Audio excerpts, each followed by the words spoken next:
Good. So are you guys ready for the topic today? Yeah. So the topic today is mirror of magnifying glass shifting from judgment to self-awareness. So um, in this powerful video talk, guys, we invite you to explore the difference between self-reflection and self-judgment.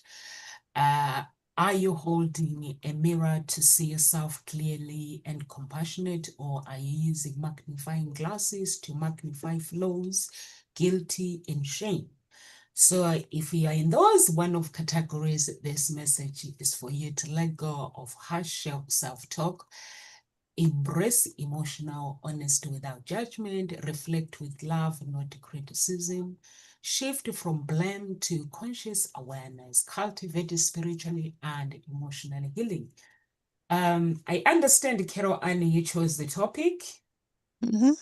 And would you like to explain, to share with our audience what was on your mind when you shared this topic? Certainly. Well, on a I'm on a coaching course at the moment. It's a 7-week coaching course, and we started on the second week, and he started talking about the judge, and so looking at the judge, and there's 3 aspects to that. You judge yourself, you judge others, or you judge circumstances, and it's beginning to help you to become aware of how much you judge and what and who do you judge. And actually, I've realized how, even though I've done quite a bit of work around this and I've caught myself in the past, becoming even more conscious of it, it's like I realized how subtly that judge, can almost tell me lies in a way. So it's catching the judge. And I just thought, well, I wonder where that would be in a relationship, how that would impact. So sort of, what does it mean to judge? And this is where that title came up, mirror or magnifying glass. Are we magnifying something that we're seeing, or Mm, there's a fixation on others' flaws, or looking at it, maybe there's a mirror there. What's being reflected in us? So it's about catching the judge. How are we being judgmental? And maybe some of you go, "Oh, I'm not really judgmental." I I would ask you to stop and think and be aware, because the judge in us actually is a very, I won't say negative emotion. It's there's like this anger, there's resentment, there's frustration. It's all those energies that pull your energy down. So become aware of when something is going round and round in your head and your energy is going down. What's happening? Are you judging someone, yourself? You're being critical, or a situation, and seeing, sort of catch it. So that's why I thought it'd be a great topic to explore. So yeah, that's where it's come from. And I've been surprised at what I've caught, mm, you know, even yesterday morning when I, I was doing the training. So again, stop making myself wrong, because we were given it on Friday afternoon and we're given all weekend, but I didn't have time. So I managed to get it done yesterday before my pod meeting and discussion yesterday. But I realized that actually listening to the training in the morning, I realized how subtle my judge was, mm, because I was led in bed and just laying there going, "Oh, just give up. You might as well, because you're not going to get any, you haven't done much now. You're not going to do any what? Why don't you just give up and mm, have an easy life?" You know? And I sank into the bed and it was just there. And it was just like my energy was more and more tired. And then later on in the day, I realized, oh my goodness, how subtle and devious was that? So yeah, I started to catch my judge a bit more now. Yeah. So what were your thoughts when you saw the title, Shireen? Oh, I love the judge. I Yeah. certainly call mine Cruella de Vil. So she is definitely the devil in disguise Mm. in many different Yeah. ways. And I think, the most important thing I think for us to understand is that the judge happens naturally as a consequence of our brain development anyway, right? We need to be able to decipher and to discern and to separate and see things in order to be able to do stuff. The problem with the judge, though, is often, as you said, you're judging yourself, you're judging others, and you're judging circumstances, and you're making wrong evaluations about them. You're not Mm. making, you don't, the judge doesn't always check whether it's true or untrue, right? The judge just says it's true. This is going to happen. And the most important thing, which is really, we've all learned this truth, if you believe it to be true, it'll become true, right? If you Mm. believe that something isn't true, it won't be. It's all to do with where you orientate and where you look at things. So I think, it's really powerful to really focus in and see that the judge is something that can be a very powerful tool, actually, Mm. when we use it in the tool of discernment, when we use it with the energy that's really meant to come with the judge, which is about this, oh, curiosity. Oh, why is that Mm. different? What's that doing? What's going on? These kind of things from a sense of, from a different energetic space. We can be, and I think the thing that's really important is the judge always makes us feel bad. When we're feeling Mm. bad, when we're feeling angry, when we're feeling anything that is unhelpful, then we're in the judge mode. And it is sneaky. As you said, you were lying in bed, you were enjoying bed, and then all of a sudden those negative thoughts come. And I know they do that to me too. And the thing is, most of the time, we're not even aware that we are Mm. running the judge Mm. at all. And it's just that little bit where you look at someone and you think, oh, they're a little bit fat, or they're looking a bit funny. And you're not looking at it from a point of love. You're Mm. looking at it a point of difference. And then it's a problem. Mm. Then it becomes a problem. But we don't think about it. We think, oh, we're just being a nice critical evaluator. No, we're not. We have to really look differently if we want to be different from the judge. But also recognize that the judge has super skills which are very powerful for us. Mm. Yeah, very powerful, because when we look at the mirror and we're looking back at ourselves, we need to understand sometimes we are not doing our best job, right? We need to be able to say to ourselves, no, actually, you could do better. You are better. You're better than this. You Mm. can go and do this exercise. There's a load of bollocks, excuse me, that you are not going to be able to I was just reading a thing today. Laura Ingalls wrote Little House on the Prairie when she was after 60. Mm. Right. It's rubbish that it's over for you, right? Have the easy life. Mm. What you would want to look at that point is to be able to go, okay, if I am feeling a little tired, did I eat correctly? Did I sleep correctly? What do I need in my diet that maybe Mm. I've been, avoiding? That is discernment. That is checking things out. That's looking and seeing, there may be a reason for this, and maybe I can fix it. So I think in relationships, it's so important when we start to look at other people and we start to judge them.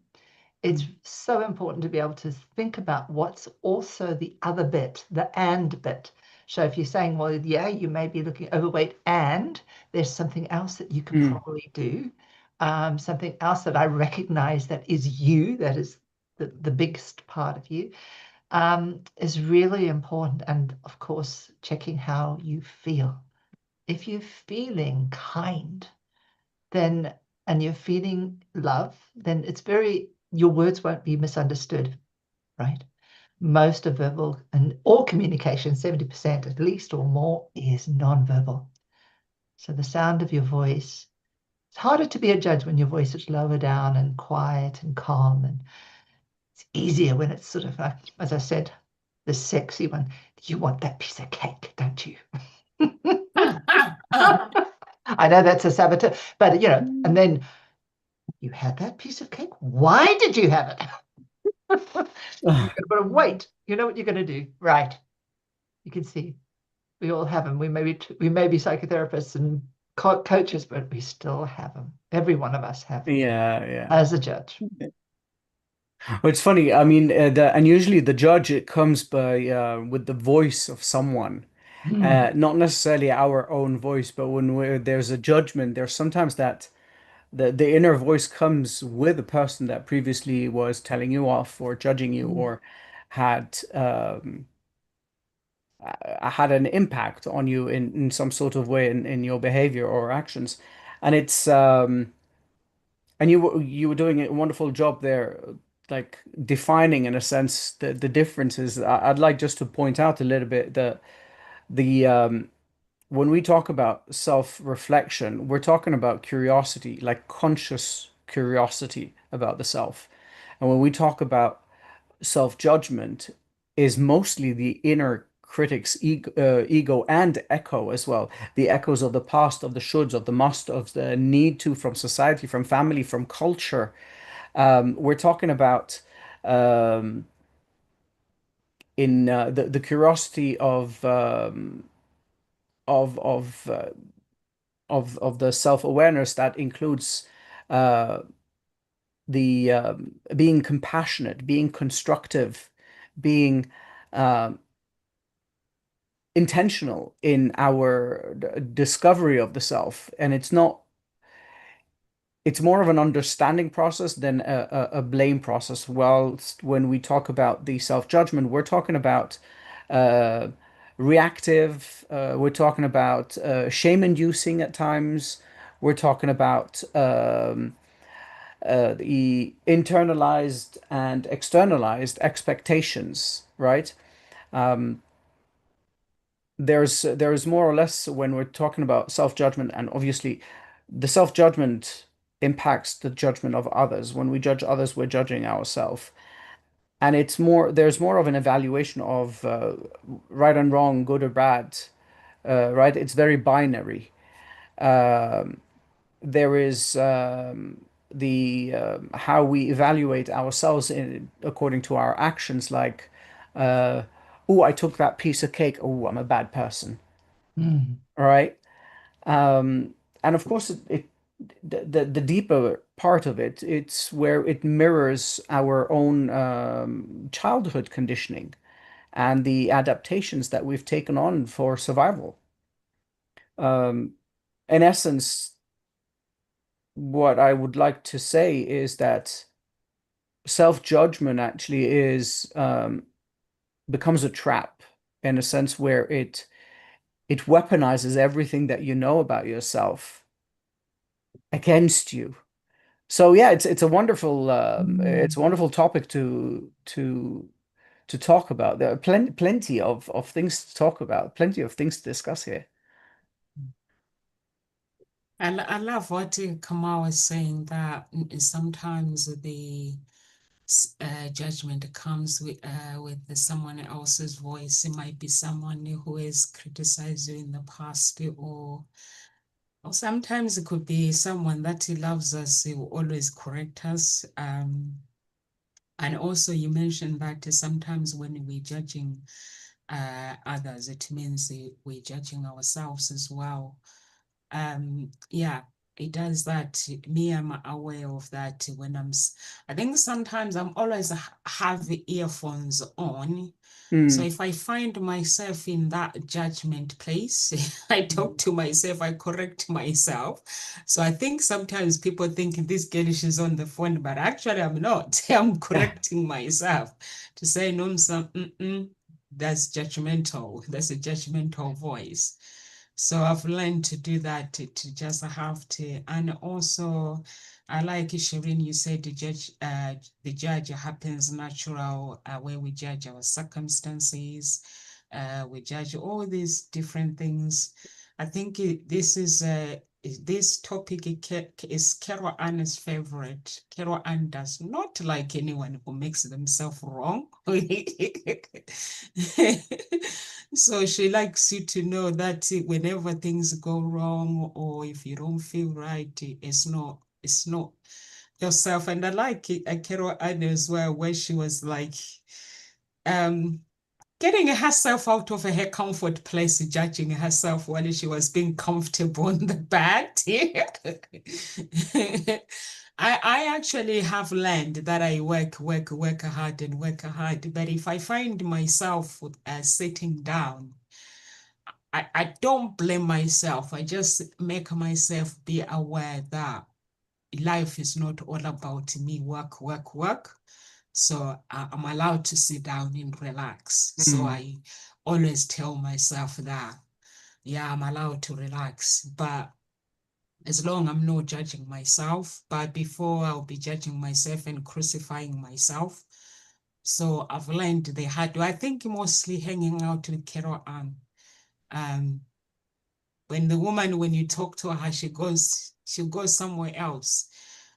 The place, like evaluate, like it should be like, Nomsa, do you think there's something in you that is making you so? I'm like, when I'm judging myself, I hear her voice. I'm like, Nomsa, don't judge. Carol Ann does not like it.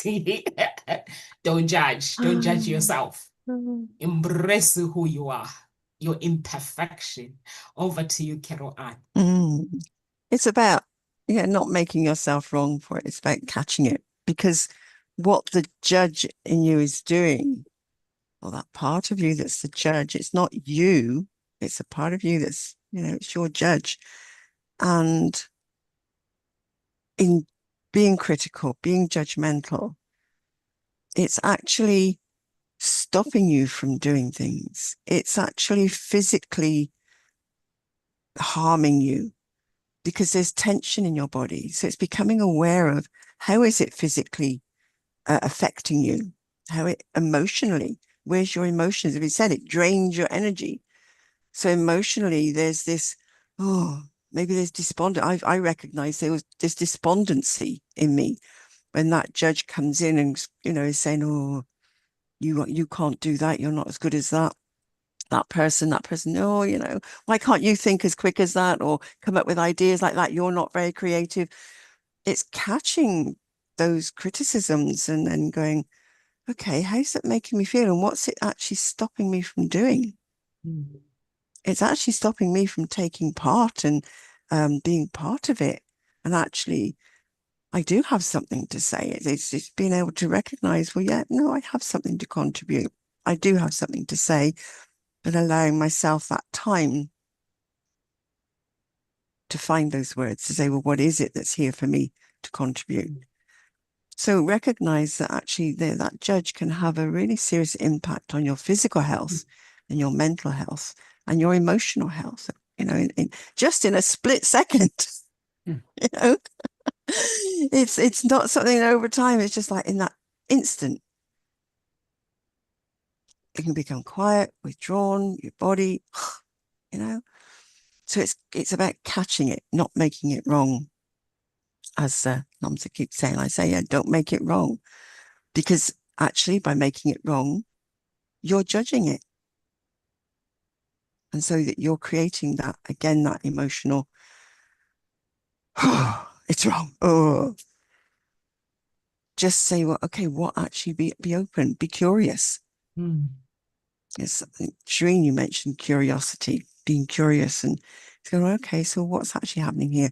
Half the battle is catching it and going, and something that was suggested to us to do as a start. I mean, it's going to sort of give other examples of transforming it as we go.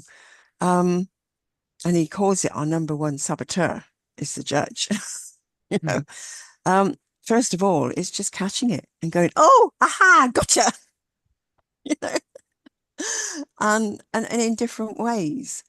It could be just a quiet gotcha inside, or a nod of the head, or for me, I just thinking, it's like, yes, gotcha, hide and seek, it's that playfulness. I suddenly thought, yeah, because it's that judge seems to think it's hiding, but it can impact you, and it's catching it. So it's for me, it's creating a bit of playfulness around it. And so yeah, not not making it wrong, but really recognizing the detrimental effect it has on you in many ways. And then on your relationships. How is it impacting your relationship? Are you making a judgment on yourself, on the other person? And then you start withdrawing in your energy. There's that love that's gone. I think someone mentioned that the love isn't there. Whereas if you're curious and open, it's more in a sort of loving way. And something you said, Kamal, which you said very quickly, and Nomsa did mention it as well, but really bring it here. When you're judging others, you're judging yourself. Yeah. I'm getting to that. Hear that, Exactly. hear I'm that, getting that. I'm so getting to that. Yeah, you're going to yeah. go to that. So absolutely hear it. But I love the way it was there. And it's like, yeah. So everybody listen in. And Kamal's going to go even more into that, because that's another key aspect of catching yourself and what we can do with it. So, yeah, it certainly makes you feel bad. But I love what you were saying, Shireen, about it. Could be a powerful tool as well. Yeah. I suppose the first time I really was more aware of the judge was when and it's different forms, right? In different forms, because one of my, as I said, my one's Cruella de Vil, but actually, it does remind me of my mum, right? So because my mum was the authoritarian, mainly the main authoritarian in my life. But of course, there's different, there are the echoes of other people, which Kamal was talking about, that if I think about something, maybe a doctor is an authoritarian figure, and you probably wouldn't hear the doctor in the same critical voice as your mother, for example, that you've coded, but would still have the same resonant feeling that is there for you. But what I remember clearly was learning in NLP a little bit about these parts of ourselves. And I remember distinctly an event where I was, it was a new boyfriend. I was really excited. I was going to meet this person, and it was, and you talk about Carol Ann noticing the judge, right? Noticing. And I remember he went off to go and look in the crowd, and I came back, and I could hear my mother's voice, and she was sitting over here. And she was saying, he's rude. He's not the right person for you. There was all sorts of things because, hey, he's left you all alone here, right? And I heard this. I mean, it was the first time I'd really heard the voice, because we're now aware of it, right? Yes. And the moment we're aware that we have this judge and we get a link of the voice, that then we are actually really able to start doing something very differently. And I turned around and I just saw this image of my mum right in front of me at the time. And I remember saying to her, you know what? I walk down the streets and I leave people behind me. I know, and I looked at it and I said, I know you really want something good for me. So I realized that even though the judge is there, the judge has a positive intention. Yes. Always. Yeah. May not be doing it right? Because it's learned from when we were younger. It doesn't have the discernment skills that we have maybe as an adult. So we will be repeating those childlike patterns. And the thing was, I had to inform the judge. I had to inform her that no, this person, I had said to him, go over there. I'll wait here. Why, this didn't require you to do this. But I really acknowledged that what this judge wanted for me was to take care of me, was to protect me for the future for some reason or other. And it was really powerful in that moment of recognizing. And I felt so good, so good that I'd heard, I was like, whoa.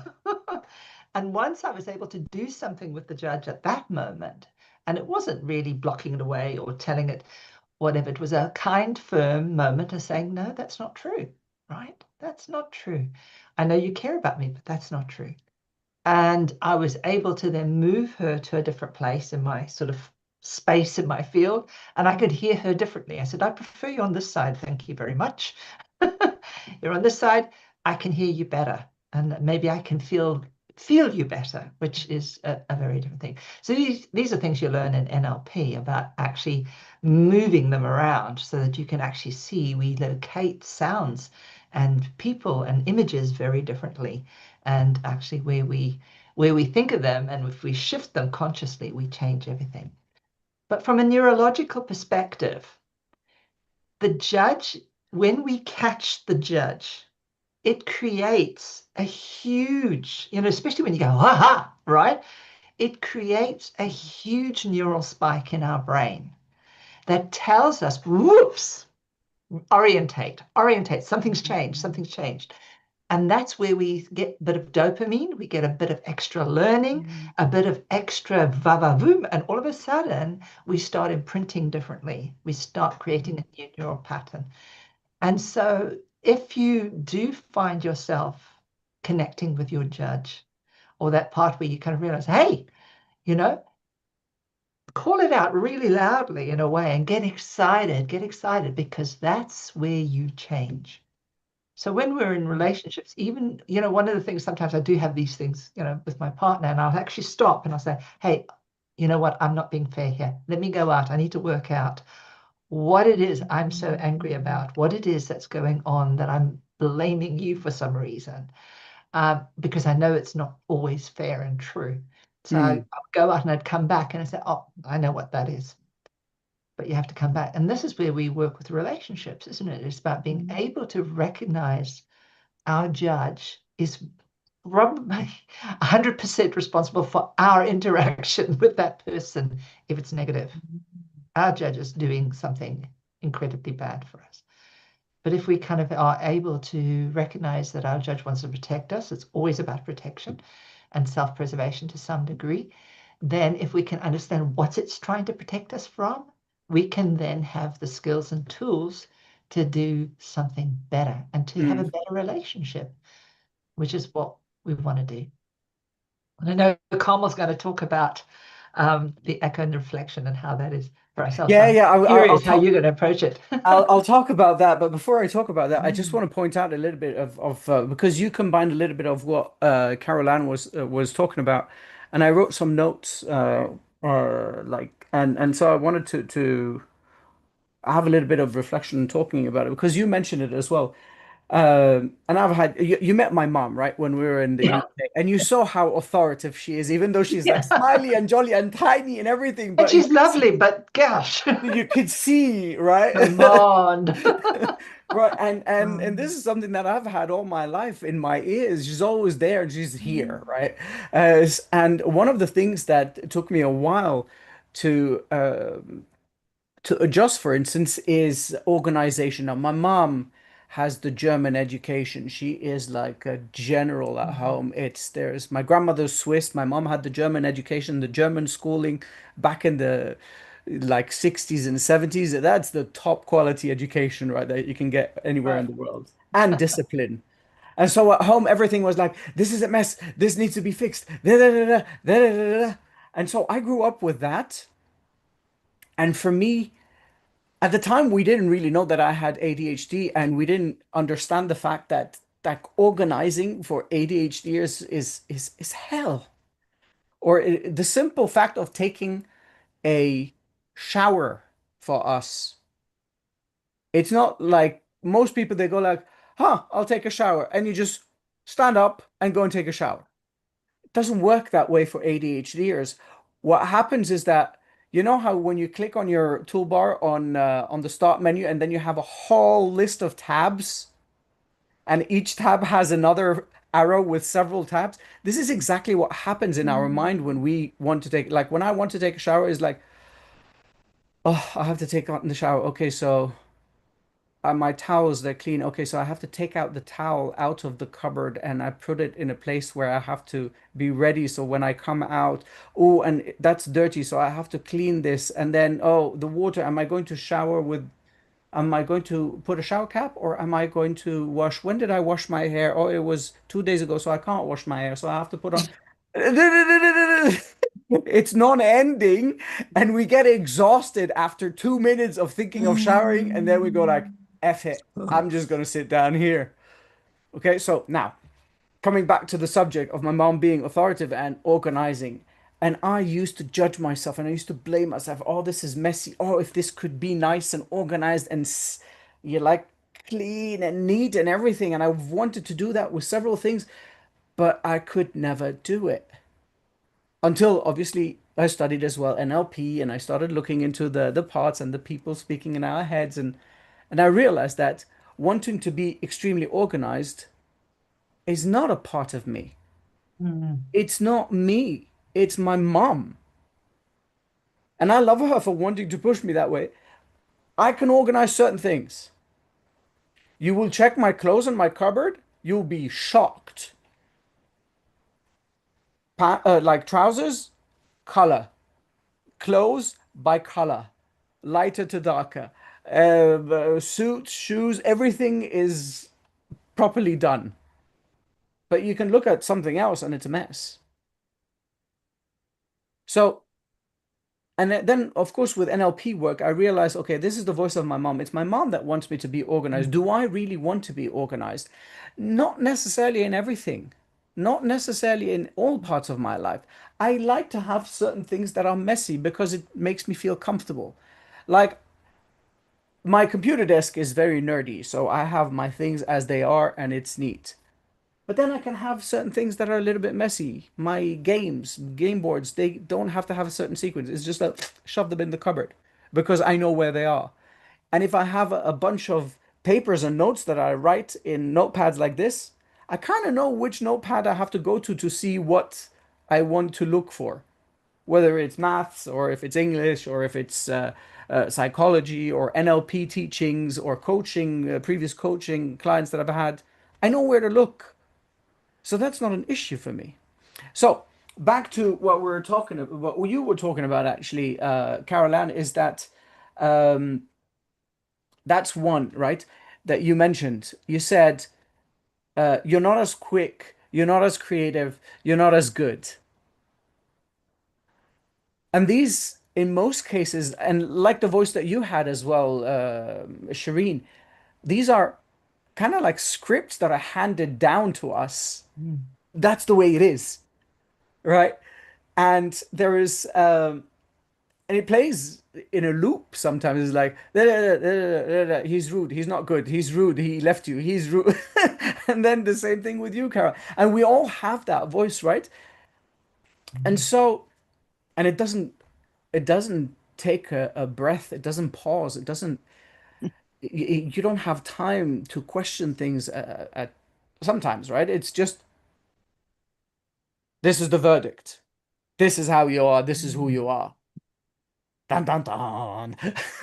Right? And then you have to deal with that. Truth. Right? Exactly. So the the breather is at the point of the judgment is that millisecond that we can take to take a breath and understand that, okay, so is this me? But I know it has something beneficial. It wants to protect us, but then it's expressing itself in a bad way, exactly like a parent that yells constantly at their children. Yes, they're expressing themselves. Sometimes you do have to yell at children, and like all this mumbo jumbo of gentle parenting. This is nonsense. Um, You this can't is yell to the children, Kamal. you don't have to yell, but you can be authoritative. There's a difference. People don't know how to make the difference nowadays. Come and yell to my children. They'll tell you to calm down. Trust trust me, I don't need to yell. I don't need to yell. But anyway, back to what we were saying. And we, in a sense, if we manage to make it a conversation like Shireen was talking about, to have a back and forth and creating some sort of um, visibility into what is the positive aspect of doing this that way or wanting that from the voice, and showing a little bit of visibility from our perspective, because these are two parts, consider them two people talking to each other, then we can start a discussion and a negotiation. So I think this is something that can be done. You learn how to do it with time, with a little bit of peace of mind, of like there's work obviously to be done. Nothing comes easily like that. Um, yeah, and that brings me to the judgment part where people that most people that judge others, they're being self-judgmental without even noticing because they're also jealous in a sense. This is the same thing as a simple example. And I've spoken to many people here in Norway, and especially where I am, it's like the weather is 280 days of rain per year, right? So you have very limited time to to do garden work or do housework on the outside and all of that. And as soon as there's a little bit of sun, as soon as there's a little bit of clean air, no rain, people they rush after work to do things around the house. They have kids, but they take care of the house, they take care of the garden, they do all of these things and ignore their children because the children, well, whatever age they can sort themselves out.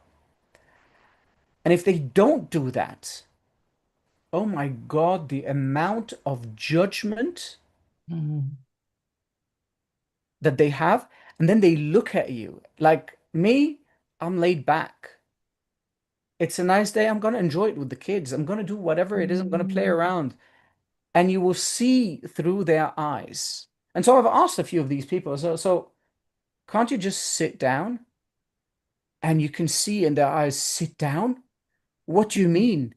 It's nice weather. We have to do this. We must Mm. mow the lawn. We have to clean this. Can't you enjoy it? Don't you know how to take time for yourself? Mm. So what? You have one day of nice weather and we have 2 weeks of bad weather. What will happen if you do it next week? Mm. And then they look at you and ask, are you telling me that you don't do that? You don't fix your garden? You don't paint outside? And it's not a priority. Mm. Why have you made it a priority? Mm. Oh, you don't take care of the house and all of that. And then you think about how they are self-judging themselves because they constantly will blame themselves for not having the time to take care of the house when they can at any given moment. It's not the end of the world, Mm. but they're constantly judging. And so this applies, this is a simple example of people around the area here, but you can take it on under any circumstance.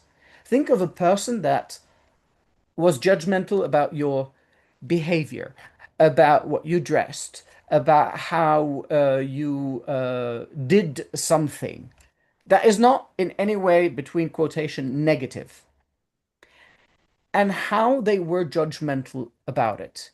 It will point out the jealousy, the fact that they can't do it, the fact that they wish they could do this but don't dare,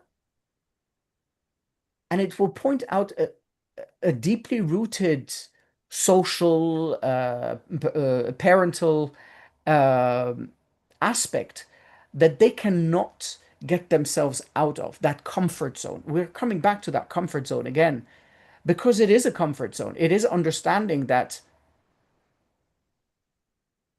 that person is doing something that I don't know how to do yet.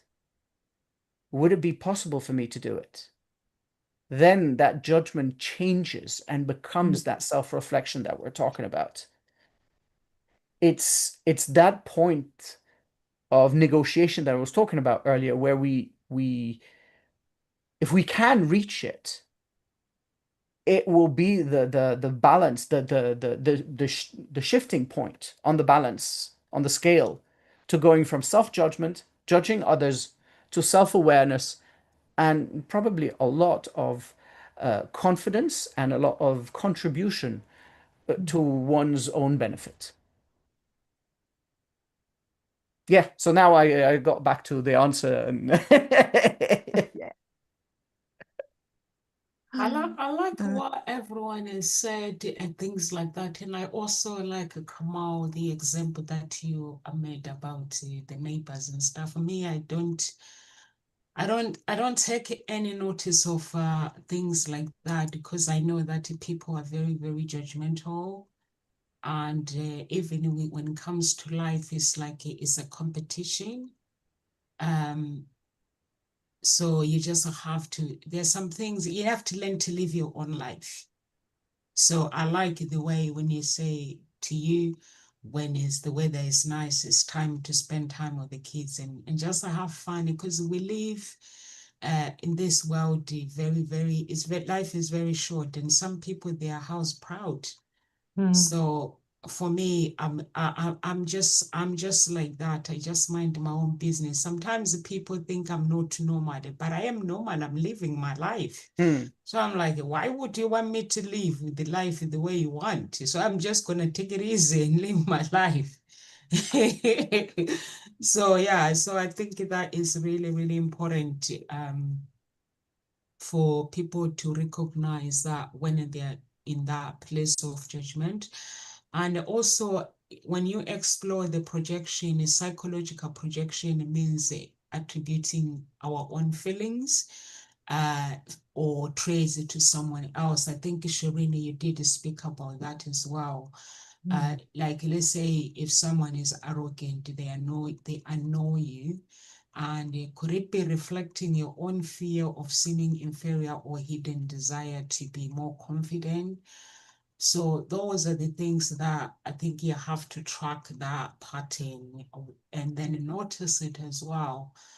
Like for me, I just worked on myself a lot. I've just learned to relax when it comes to life. I don't really judge. I don't judge anyone. I'm losing weight a lot. So when I'm losing weight, so my clothes are getting really like if I'm buying clothes, they're getting. If I buy clothes online, when they come to me, they're like I can't wear them. But my weight is fine. So, but I'm losing like weight. So I started wearing leather clothes. But when you go online, leather clothes, you can buy like there's a dress I bought a year ago. I still fit on that dress. So it doesn't like you can still it shapes your body so it can keep going. So I decided, you know what, I'm just gonna buy a leather dress. But sometimes the colors that are available is black. So people wear black a lot, like even in church they wear it. But for me, I was called in the office by my pastor and said, why are you wearing black? So to them, they didn't know what I was going through. They knew, like, they didn't know my story, but she was like, you don't need to wear black. She even gave me videos about colors, and I was like, I knew that I was being judged in that moment, and people were judging me. And when I came out, now everyone starts saying, why are you wearing black these days? So I was like, oh, so you guys are judging me. But then I obeyed. I had to come home and I looked at my wardrobe and I was like, what am I going to wear? So I was like, okay, I'm going to wear the scruffy clothes that I have, whatever I have. But I realized I've got different colors. And some of them is the clothes that I don't like. I was like, okay, I'm gonna wear. I just obeyed. I was like, I'm just gonna wear these clothes and just go to church. It's fine. But then because I obeyed, so for me, I didn't realize that God was watching. So then I got to this shop online one day, and then it goes, press the button. And I'm like, pressing the button, I was like, close free. I was like, what? Free? That cost 100 something pound? So it's like, I think I ended up with 7 clothes for free. Nice, beautiful dresses in that way. After that, and then I came to realize that is God is showing me that when people are judging you, you don't have to react. So he was showing me that because you didn't react, he didn't bother you. So I'm going to bless you and to show people that you're my child. You don't have to. You can wear black if you want. But then now they tell me to stop wearing black because me, I've never noticed. And now I'm starting to realize actually people are wearing black because it was something that was on my eyes. You know, when it's something is not really important to you. So now because I've been told off, now I'm realizing, oh, these guys are actually wearing black. Most of these people come to church wearing black. So I was like, oh, okay. So that's why God is giving me these clothes. And to me, they're not important. But I think he was showing me that we live in this place where people are very, very judgmental, but you don't have to be part of it. So for me, I'm like, if I come to you and you tell me, Nomsa, you do this, I just obey, even if it's find it creepy, I just obey and just go. So I think that is really, really important because people get hurt when they're being judged. Carol Anne's topic is really, really that is hurting people in this world. And people don't realize it. When you enter your place, people judge when somebody enter, like weight, Sharina, you mentioned weight. People even, they are not afraid to open their mouth and judge someone who is overweight to say, look at her or look at him. I'm like, why are you bothered about it? Honestly, why are you bothered about it? If someone is put on weight, why is it bothering you? So I think it's those things that, I don't know, me, I'm just like, come on, I don't know how to describe myself. I just mind Nomsa's business. And it's interesting you were saying you were told off. So for me, I'm going, okay, that's an element of judgment of saying you were told off. Is it possible that it was just an observation from that person and that actually, because it's something I've observed recently, as I saw you, you were wearing more colorful dresses, and I remember thinking, oh, well, that's nice, Noms. I'm glad you started getting out of the black. You're not wearing black all the time. Because having those colorful dresses, it really brought a different energy to your I actually dance. have color. Do you know how much clothes I have? But because I'm losing weight, so the dress I is know. leather. That's why I'm Yeah. wearing leather. Because Okay. it's like, because if I buy clothes for £100, by the time they get here, I I can't wear Just them. can't wear them. Yeah. So, Yeah. but with the But again, it leather, was just an observation yeah. in that moment. And sometimes it's how we take the observations that are far Yeah. away. And sometimes there's ways of giving an observation, and sometimes say something and it can come over quite critical, or somebody else can say something and it sounds to our ear very critical. And I think we need to recognize, well, what's that filter, and maybe just step back and reflect and say, okay, so what's caused that person to say that? And actually take that time to just reflect on what has been said. And if it feels uncomfortable inside, or it's irritated us in some way, or made us go, ooh, just stop and breathe. And I think, Kamal, you said about just stop and breathe and just reflect. And actually, because someone said something yesterday, or they messaged someone in this coaching course that we're on. We're in a pod and there's three of us. And one of them, she messaged to say that she didn't think she'd be able to make our meeting because of circumstances that she was in, and having to go out for a bike ride in the morning. She didn't think she'll be back. And for us to, us other two, just to get on with the meeting. And I remember thinking, oh, flipping it, where's the commitment to us, going on. And I felt, and it really got me all through the day. And then I was doing this work around the judge and recognized it, and I just let it go and thought, well, actually, she let us go.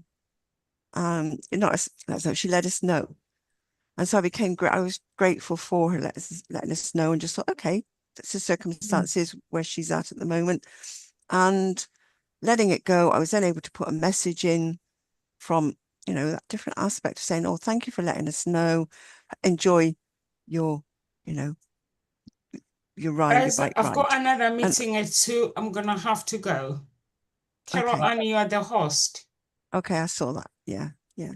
And literally, we started our meeting and we got ourselves present and everything. And then this person just pops in. She'd managed to get back. It was like, and I did mention it at the end of our call, apologized for judging her and said that I made that judgment. She said, well, actually, I was judging myself as well because she's so, but it actually, out of that and being honest about, because I apologized for my judgment of her and explained. And then it actually gave us that opportunity to be honest and to actually see that we are committed to this process and to each other in it. So there was the positive that sort of came out of it, that little gold nugget. So yeah, it's recognizing these things. But just there was a quote. Carl Jung said, "Everything that irritates us about others can lead us to an understanding of ourselves." And I think this is what we're really been sort of saying here. It really does, because I was able to, in that moment yesterday, realize I had this judgment about myself. You say you make a commitment and you stick to it. And we're like, where's that coming from? So you're saying, Shireen, whose voice is that? So it's all of this going on. It's quite complex. And yeah, so it's just recognize it, catching it, and not letting it rule your life. And this is the key, I think. Yeah. I think what you're saying is really, really important is, not letting it rule your life, paying attention to noticing that this can be shifted. And this is really a story that we're carrying. I suppose the thing that I want to just put a caveat in this bit is recognizing that if someone, how do we move from saboteur to discernment, right? So how do we, if someone keeps doing the same thing, how do we move into the thing where we've got to do something else, right? So what happens is very often is we end up avoiding when something when someone does things enough times, and we avoid, and so that just perpetuates the issue. So I think it's the important bit is recognizing, okay, I'm irritated. That's the judge. Let's just see. Let's take some action about how I can be honest and open and authentic about this. I think the most important thing is we have to be authentic, which you said in your group, is you said, I was a bit annoyed. We should be there. Well, we know that life happens, right? And we have to trust that everybody does things from the very best of their intention. And so there are things that are out of our control, but how we manage them is that if someone does this 3 or 4 times, then the irritation, when it happens, that's the irritation for us to address it, right?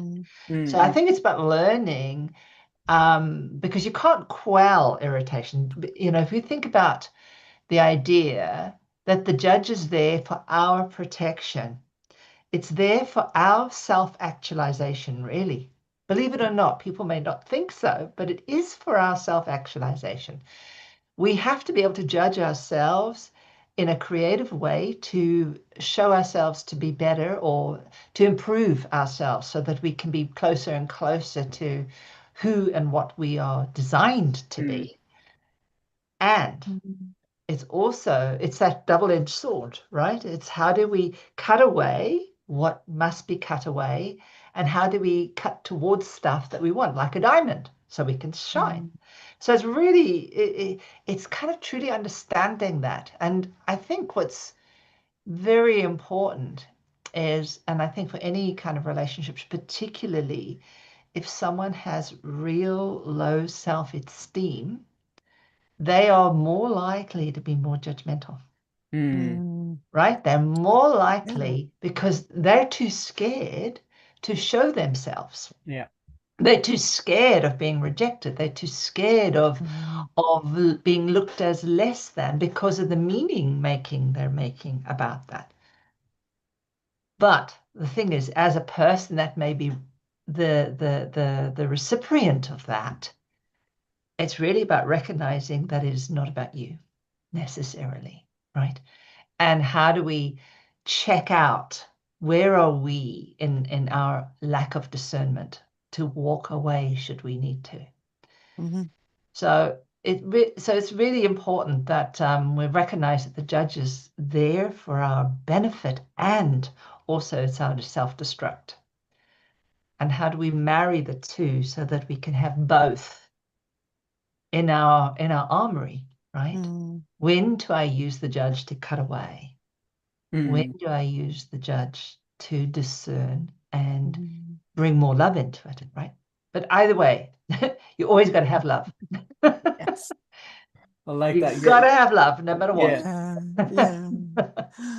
Uh, You're making like I do. you're making it kind of easy for me to give my final pointers. Summation. Yeah. Yay. So I think what from everything that we've said, one of the things that I want to repeat in a different way is that the voice that judges you is not the voice that knows you. Yeah, absolutely. Um, that judgment is, like we said earlier, it's reactive, it's binary, and um, what it really wants is actually truth. But it also wants the awareness and the patience for it. However, it doesn't know how to express it properly. So, uh, word of advice, don't fight that inner critic. Don't give it the silent treatment. Don't shame it, but give it space around you. Um, change the way you reframe your questions. Um, what part of me is acting this way? What am I afraid will happen if I'm not better or if I'm not in the specific thing that you want, right? Uh, these questions are more honest, open, and soft towards yourself and to help you begin that transition of openness. Um, yeah, it's just awareness is a constant struggle with yourself. And that struggle is a way for you to move forward outside of that comfort zone. And once you open that comfort zone, and trust me, the comfort zone expands so much that at some point, nothing will bother you. So yeah, these are my final words. Shireen, what would you like to say? To wrap up. You're some muted, by the final way. words. Oh, yeah. Hi. Well, yes. I think the final words is really recognizing that right down at its core, the Sabbath, the judge is there for our benefit, mainly for our benefit. It becomes unbeneficial when we don't listen to the beneficial part of Yeah. the judge. And so behind every behavior, behind every negative thing that we see, there is some good there that is serving. And we just need to look and understand the intention is good. The action is not. We are not defined by necessarily our actions. Our intentions of what we're doing are really the key to what's going on for us. So if we always think about what's the deeper intention that's coming from this person worrying? Mm. What's the deeper intention when someone is really telling us, hey, you never close the cupboard door, right? Well, you might want to react to that, but you might want to go, okay, I can see maybe I have not shut the door, but the intention is that, the moths don't get in, right? Yeah. It looks tidier, whatever. But it's really about spending time just to really try and understand the intention that's running the behavior as a relationship, but also for yourself. What's the intention? And I know the judge of circumstance is the hardest one because that's really about Mm. outside ourselves. But we can choose to think that we're living in a friendly universe. Yeah. We can choose to think that everything is actually happening for us instead of against us. And Yeah. even when it feels like it's against us, that we can find something there that is a gift and an opportunity. So really part and parcel of that. So yeah, Yeah. the It's judge about is an there for us. opportunity. Yes. And I think this is where people say it's the saboteur, and they say it's sabotaging you. Actually reflecting on that word, I sort of learned that actually there isn't sabotaging you. As you say, it's there's a protection going on at some level, and it's getting in touch with and recognizing what is that protection that is going on. And so rather than labeling it as a sabotage, because sabotage means it's sort of screwing you up, they're trying to stop, but there is some reason behind it, something to hold you, keep you safe. The bottom line is it's just trying to keep you safe. And I guess it's outdated thinking, because in that moment it's probably not valuable anymore at that moment, but at one time it was. Or the person you heard it from, for them it was. It's like, where did it come from, as we've been saying? So, look at the reasons there. So it's that compassionate inquiry. That's a beautiful phrase. So you be curious rather than sort of critical. And just like to leave you with an example of, sort of how to deal with it, from either the judgmental voice or from the curious sort of voice. If, say, your partner comes home late and hasn't let you know that they're going to be late, the judgment will be, oh, you're late again. You clearly don't care about me. You don't care about anyone but yourself. And I'm tired of you being disrespectful. Blah, blah, blah. And there's the boom, argument sort of springs out. The other way you could deal with it is just that curious, that compassionate. It's like asking what's going on beneath. Sort of, well, hey, I've noticed you got home a bit later than, or much later than usual, and I didn't hear from you. Is everything okay? I felt a little anxious when I didn't hear from you. So you can put in how you were feeling, how it made you feel. You feel the difference. There's that curious that's wanting to know. There's a compassionate inquiry, which is what Shreen, you were talking about, that compassionate side. So just a quote I'd like to leave you with is from Wayne Dyer. Judging a person does not define who they are. It defines who you are.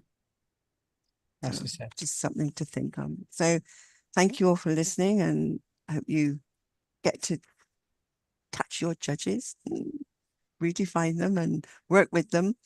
And yeah, we're here Monday to Friday. Please subscribe to us on YouTube channel, 1 o'clock, Monday to Friday.